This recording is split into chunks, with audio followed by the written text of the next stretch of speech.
வணக்கம். உங்கள் தமிழ் சேனல். நமது வரலாறு நமக்கு அவசியம் தெரிந்திருக்க வேண்டும். பதாகைக்கு வரலாறு தேட வேண்டிய நிலைமை பிறர்க்கு. வரலாற்றுக்கு புத்தகமே போடும் நிலைமை தமிழர்களுக்கு. கல்லணை. உலகில் உள்ள அணைகளுக்கு முன்னோடியான கல்லணை கட்டப்பட்டு 2000 ஆண்டுகள் முடியப்போகும் நிலையிலும் நொடிக்கு 2 இலக்கம் கன அடிநீர் செல்லும் காவேரியை, கரை புரண்டோடும் காற்றாற்றை தடுத்து கரிகாலன் அணை கட்டிய தொழில்நுட்பத்தை இன்றைய ஆங்கிலேய அறிவியர்களால் கண்டறிய இயலவில்லை. மாமல்லபுரம். கடல் சீற்றத்திற்கு இடையே கடற்கரையோரமாக 1400 ஆண்டுகளுக்கு முன் பெரும் பாறை ஒன்றின் முகப்பை மட்டும் பட்டையாக செதுக்கி அதன் பின் உள்நோக்கி குடைந்த வகையில் உருவாக்கப்பட்டவையே மாமல்லபுரம் குடைவரை கோவில்கள். மாமல்லபுரத்தின் உச்சி கோபுரம் மட்டும் 60 அடி. கோபுரத்தை தாங்கும் வகையில் முதலில் தூண்கள் செதுக்கப்பட்டன. மாமல்லபுரத்தை உலக வழித்தோன்றல் சின்னமாக யுனெஸ்கோ அறிவித்துள்ளது. அங்கோர்வாட் கோயில். உலகின் மிகப்பெரிய கோயிலை 2ஆம் சூரியவர்மன் என்ற தமிழ் மன்னன் கம்போடியாவை கைப்பற்றிய போது அங்கு உள்ள அங்கோர்வாட் என்ற இடத்தில் இக்கோயிலை கட்டியுள்ளான். இன்று வரை உலகில் கட்டப்பட்ட வழிபாட்டு தலங்களில் இதுதான் மிகப்பெரியது. திரும்பிய திசை எல்லாம் சிற்பங்கள். இந்த கோயிலின் 4 பக்க சுற்று சுவர்களும் முறையே 3.6 கிலோமீட்டர்கள் நீளமுடையவை. 40 ஆண்டுகளில் இது கட்டி முடிக்கப்பட்டுள்ளது. இன்றைக்கு இருக்கக்கூடிய தொழில்நுட்பத்தை பயன்படுத்தினால் கூட 300 ஆண்டுகளாகும். இக்கோயிலின் முழு உருவத்தை காண வானத்தில் 1000 அடிக்கு மேல் சென்று அங்கிருந்து பார்த்தால் மட்டுமே இதை முழுமையாக காண முடியும். திருநள்ளாறு காரியீசன் கோயில். எந்த ஒரு செயற்கைக்கோளும் தமிழ்நாடு அருகில் உள்ள புதுச்சேரி திருநள்ளாறு கரியீசன் கோவிலுக்கு மேல் நேர் உள்ள வான்பகுதியை கடக்கும் போது 3 வினாடிகள் செயல் இழந்து விடுகிறது. அதே நேரத்தில் செயற்கைக்கோள்களுக்கு எந்தவித பாதிப்பும் ஏற்படுவதில்லை. இதை பற்றி நாசா அறிவியல்கள் ஆராய்ந்தனர். முடிவு வியப்பை தந்தது. ஒவ்வொரு நாளும் ஒவ்வொரு வினாடியும் கண்ணுக்கு தெரியாத கருநீல கதிர்கள் அந்த கோவிலின் மீது விழுந்து கொண்டே இருக்கிறது. 2.5 வருடங்களுக்கு ஒரு முறை நடக்கும் சனிப்பெயர்ச்சியின் போது இந்த கருநீல கதிர்களின் அடர்த்தி மிகவும் அதிகமாக இருக்கும். விண்வெளியில் சுற்றி கொண்டிருக்கும் செயற்கைக்கோள்கள் இந்த கருநீல கதிர்கள் பாயும் பகுதிக்குள் நுழையும் போது செயல் இழந்து விடுகிறது. அதே நேரத்தில் செயற்கைக்கோள்களுக்கு எந்தவித பாதிப்பும் ஏற்படுவதில்லை.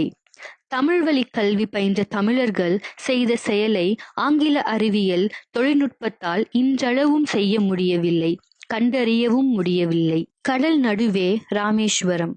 கடலுக்கு நடுவே உள்ள ராமேஸ்வரம் தீவில் மலைகளோ பாறைகளோ கிடையாது. ராமேஸ்வரம் கோவில் 1500 ஆண்டு பழமையானது. 1212 மிகப்பெரிய தூண்கள், 590 அடி நீளம், 435 அடி அகலம் கொண்ட உலகின் மிகப்பெரிய நடைமண்டபம் மற்றும் கற்கோயிலை எவ்வாறு உருவாக்கி இருக்க முடியும்? பெரும் பாறைகளை பாம்பனில் இருந்து கடற்கடந்து எவ்வாறு ராமேஸ்வரம் கொண்டு சென்றிருக்க முடியும் என்பதை ஆங்கிலம் பயின்ற அறிவாளிகள் கண்டறிந்து சொல்லட்டும். தொல்காப்பியமும் திருக்குறளும். 5000 ஆண்டுகளுக்கு முன் இயற்றப்பட்ட தொல்காப்பியமே உலகில் உள்ள மொழிகளின் இலக்கண நூல்களுக்கு முன்னோடியாக விளங்குகிறது. தமிழ்நாட்டின் எல்லைகளை வரையறுத்து கூறியுள்ளது. ஓர் உயிர் முதல் 6 அறிவு உயிர் வரை பகுத்து கூறியுள்ளது. பன்னெடுங்காலத்திற்கு முன் இயற்றப்பட்ட இலக்கண நூல் அகத்தியம் என்று குறிப்பிடுவதன் மூலமாக தமிழின் தொன்மைக்கு சான்றாக இருக்கிறது. 2000 ஆண்டுக்கு முன் இயற்றப்பட்ட உலக பொதுமறையான திருக்குறள் உலகின் 26 மொழிகளில் வெளிவந்துள்ளது. ஆங்கிலத்தில் 40 பேர் மொழிபெயர்த்துள்ளனர். அணு. அணுவின் அணுவினை 1000 கூறிட்டு அணுவின் அணுவினை அணுக வல்லார்க்கு அணுவின் அணுவினை அணுகலுமாமே. ஆசான் திருமூலர். சித்தர்களின் அறிவியலின்படி எண்ணிலடங்கா கோடி அண்டங்கள் பேரண்டங்கள் தோன்றுவதற்கு மூல காரணமாக விளங்கி எல்லா படைப்புக்கும் அடிப்படையாக இருப்பது ஒரு அணு ஆற்றல்.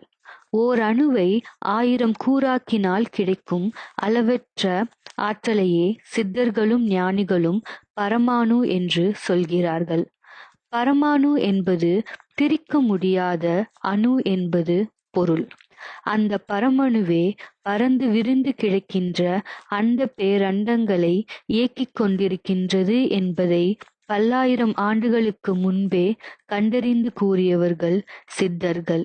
சித்தர்கள் சித்தர்கள் என்பவர்கள் மருத்துவர்கள், அறிவியலாளர்கள், மக்களை நல்வழிப்படுத்தும் சான்றோர்கள்.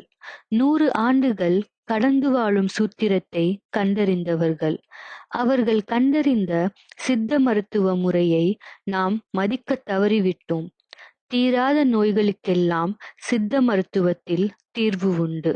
வானியல் அறிஞர்கள் பூமி உருண்டை என்றும் சூரியனை சுற்றியே 9 கோள்கள் வலம் வருகின்றன என்றும் அதைத் தொடர்ந்து நிகழும் கும்மிருட்டு, முழு நிலவு மற்றும் பருவ மாற்றங்கள் என அனைத்தையும் அன்றே கணித்த வானியல் வல்லுநர்கள் தமிழர்களே.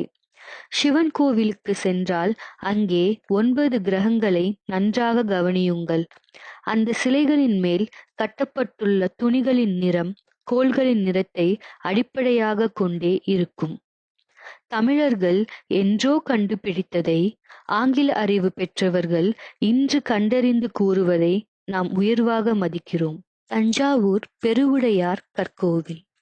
கற்களே கிடைக்காத காவேரி சமவெளி பகுதியில் 66 மீட்டர் உயரம் 15 தளங்கள் கொண்ட தஞ்சாவூர் பெருவுடையார் கற்கோவிலை ராஜராஜ சோழன் எவ்வாறு கட்டினான் என்பது புரியாத புதிர். கோயிலின் கடைக்கால் வெறும் 5 அடி ஆழத்தில் அமைக்கப்பட்டுள்ளது. புவியீர்ப்பு மையத்தை கண்டறிந்து அதற்கேற்ப வெற்றிட அமைப்பில் கட்டப்பட்ட அறிவியல் நுட்பம் கொண்டது.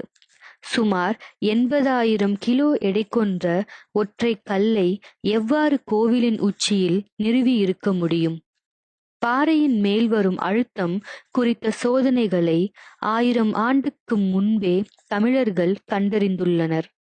அதன் அடிப்படையிலேயே ஒற்றை கல்லை உச்சியில் நிறுவி சிற்பிகள் கோவிலை உருவாக்கியுள்ளனர்.